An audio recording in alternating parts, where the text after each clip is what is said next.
Fides et Ratio, Introduction, Part 4. Nonetheless, it is true that a single term conceals a variety of meanings, hence the need for a preliminary clarification. Driven by the desire to discover the ultimate truth of existence, human beings seek to acquire those universal elements of knowledge which enable them to understand themselves better and to advance in their own self-realization.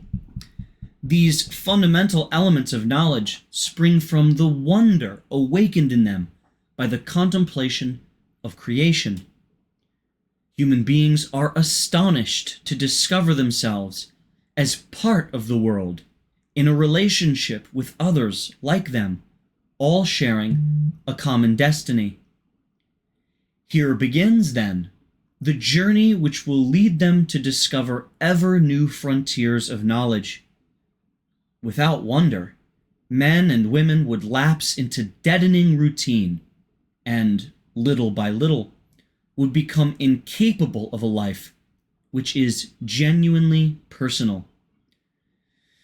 Through philosophy's work, the ability to speculate, which is proper to the human intellect, produces a rigorous mode of thought, and then in turn, through the logical coherence of the affirmations made and the organic unity of their content, it produces a systematic body of knowledge.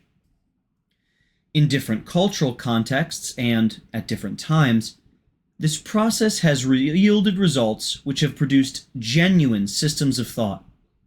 Yet, often enough in history, this has brought with it the temptation to identify one single stream with the whole of philosophy.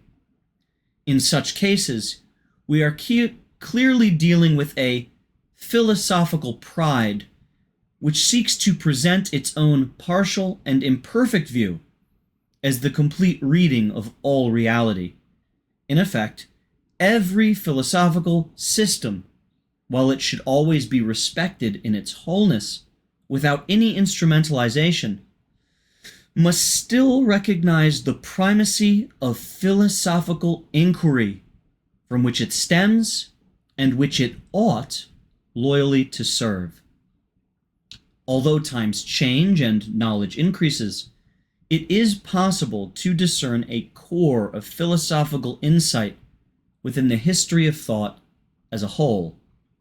Consider, for example, the principles of non-contradiction, finality, and causality, as well as the concept of the person as a free and intelligent subject with the capacity to know God, truth, and goodness. Consider as well certain fundamental moral norms which are shared by all. These are among the indications that, beyond different schools of thought, there exists a body of knowledge which may be judged a kind of spiritual heritage of humanity. It is as if we had come upon an implicit philosophy, as a result of which all feel that they possess these principles, albeit in a general and unreflective way. Precisely because it is shared in some measure by all, this knowledge should serve as a kind of reference point for the different philosophical schools.